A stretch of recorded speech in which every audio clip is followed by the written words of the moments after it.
from all around your lawn. I'm here to tell you how football is strong. We're the best. Bounce the ball. Good morning and welcome back to the GDFL Netball Show. Joining us in this session, we've got Kathy McHenry from the Inverleigh Netball Club. Welcome, Kathy. Thank you.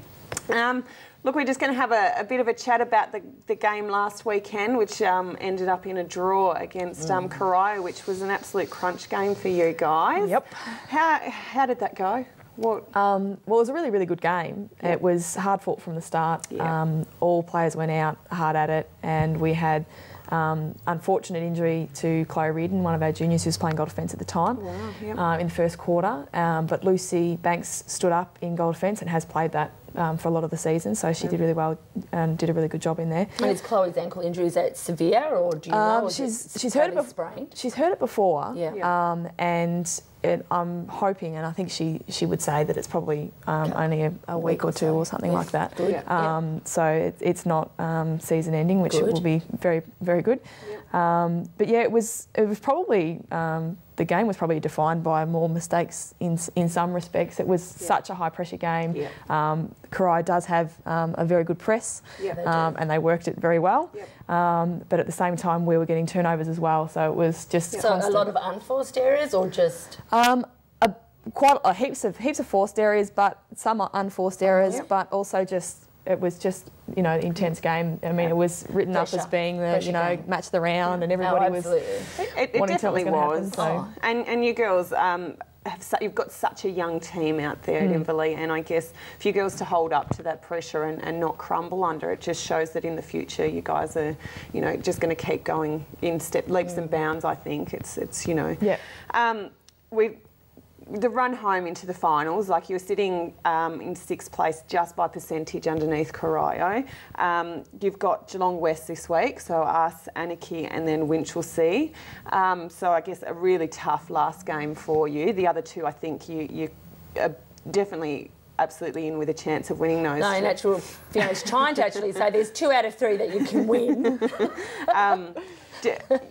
What do you think your aims might be for those games? Is it trying to get the percentage up there, or because you're going to have to use the percentage, because that's all it hinges on. Yeah, absolutely. Percentage. And we're looking at from a point of view is that we would really like, obviously, to get the wins against yourselves and Anarchy, well, that's gonna happen. Then actually have the fingers crossed that you guys get over the line against Corio. Well, that's right. Next week we've got Corio, followed by Anarchy having Corio, and West have stepped up against East and Bellpost Hill in the last few weeks, so anything could happen. So I guess you guys would have your fingers crossed that maybe we could have one of those upsets.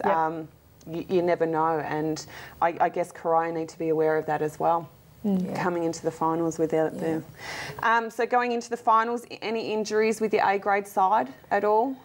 We unfortunately against Werribee, we lost Nicole White, our wing attack, and she was basically our absolute, if there's anybody on the court that was assured their position, it was Nicole, and she's an amazing driving wing attack, and we lost her in the Werribee game, and have since found out that she will need a knee reconstruction, so that's devastating for her, which is really disappointing for her and for the team. We sorely miss her, and working hard to fill her place basically. So she shares co-captain with you as well. Yeah, she does. Right. Yeah, so she still takes warm-up and is there every Thursday night and still involved, which is really good. Absolutely. I think that's the important thing to say, that she's still there to support the team and wants to be a part of, especially if you make it to finals, be part of that as well. So yeah, for sure.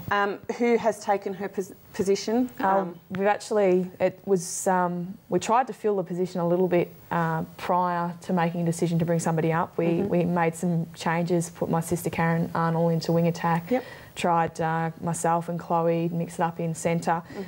Instead, in the last couple of weeks, we decided to settle with Caitlin Fitzgerald, who is one of our under-17s players, and she also played a regular position in B grade. So we've brought her up. But it's not like you haven't got anyone to replace Nicole, is it? Like you've got those options that you said you had in A grade, and then and now you've settled on Caitlin. So in saying that, like, she's under 17, so she's got a lot of potential behind her, and with your experience and your coach's experience, plus Nick's, like, she's probably going to go great guns in the future. Absolutely. Well, that's the decision. The decision was really made because you say, well, you know, Caitlin is the kind of person that will be the future for the club, and she's got that potential, and she will be one that's developed to be playing at that level, and so why not have her playing there now, because she's more than capable. Yeah. So she's been playing 4 quarters. Like, obviously you've got to think about coming into finals that she needs to be qualified for those. She's playing 4 quarters every week. Sure is, yeah. And all the other girls are happy with this. You know, sometimes bringing new people up late in the season, some people struggle with that adjustment and things. But she's fitted in really well, and all the girls are really encouraging, and she's got that similar drive to Nick in that she's ready to go every time, and super excited about playing with us. So it's always positive. Well, fingers crossed there's no more injuries for you guys heading this late in the season. That's it's devastating. You know, there's been a few this year that people have lost people throughout the year. And it's that time, and you know, it's at the end of the season, so it's that time of year where bodies get worn down, unfortunately. And if you don't warm up properly, you know, these things can happen. So you know, just save everyone out there, you know, going into finals. Just I hope you all get through and no injuries occur. Absolutely. And just looking at all the other grades out at Inverleigh, you guys are, you know, sweeping it. Absolutely. Your under 13s are top of the ladder. So your under 15s, 17s are in finals. It's D grade outside of the finals, but I know they're just behind West, who are trying to force themselves into the finals there. They're trying their hardest. And you're in finals for everything. Like, that's just an absolute credit to such a club with like really, really young teams. But it just shows what a future you guys have out there. I mean, you know, to have all grades and your juniors too, like, that's just outstanding. That's fantastic for you guys. Have your juniors been playing together for a few years, or have you had an influx of new players? I probably can't speak with much authority on that. I've only been here for a year, so I'm not positive on that. But I know that that there's a big focus right throughout, and that the senior coaching team have a big role to play in helping to coach the juniors as well. So I think that's how effective it is. It's filtering down, and Inverleigh's really positive about how well they're travelling this year, and having only come back from re-merger how many years ago. So they're excited across the board, football and netball. Yeah, and especially when, you know, the juniors are your future, and it's really, really important that you do give them that support and that grounding, so that hopefully they'll stay there, and then it just sweeps through to your seniors in years to come. So yeah, absolutely. Beautiful. Well, good luck against us this weekend. And for the rest of the year, because, you know, you've got some big games there, and let's see where you end up. Thank you so much for joining us, and we'll be back after this break. From all around your lawn, I'm here to tell you how football is strong.